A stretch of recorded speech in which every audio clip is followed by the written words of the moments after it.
अस्सलाम वालेकुम दोस्तों, क्या हाल चाल। उम्मीद करता हूँ कि अल्लाह के फजल करम ठीक हो गए। ये जी हमें थोड़ी सी एक पार्टीशन बनाने की ज़रूरत महसूस हुई थी, तो ये हमने स्टार्ट किया बनानी। तो सोचा आप लोगों से भी शेयर कर दें इसका साइज़ क्या है और इसका तकरीबन कितना खर्चा आया हमारे साथ। तो आपको बताते हैं जी, ये जी साइज़ जो इसका है 20 फुट लंबाई है और जी 15 फुट इसकी चौड़ाई है। तो ये ईंटें हमारे पास पहले पड़ी हुई थी इधर। तो बाकी ये आप देख रहे हैं कि बांस, ये मेरे पीछे जो आप देख रहे हैं कि ये हम खाने वगैरह की छत जो है ना वो डालेंगे।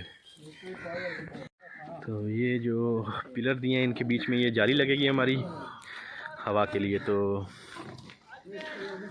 हाँ, देखिए अभी दूसरी साइड पे भी जो आखिरी 6-7 रज़े थे ना, उनके अंदर अभी हमने सुराख वगैरह रखवाने हैं ताकि हवा वगैरह क्रॉसिंग होते रहे।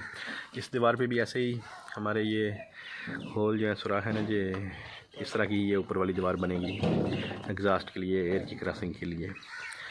तो इसका जो ये बांस और ये शीट जिसको आप कह लें इधर यहाँ पर, तो ये क्या कहते हैं इसको, सिरकी खाना कहते हैं। ये 20,000 रुपये का हमारा सामान आया है। 20 फुट बाई 15 फुट साइज़ है जी इस शेड का जो अभी हम बना रहे हैं।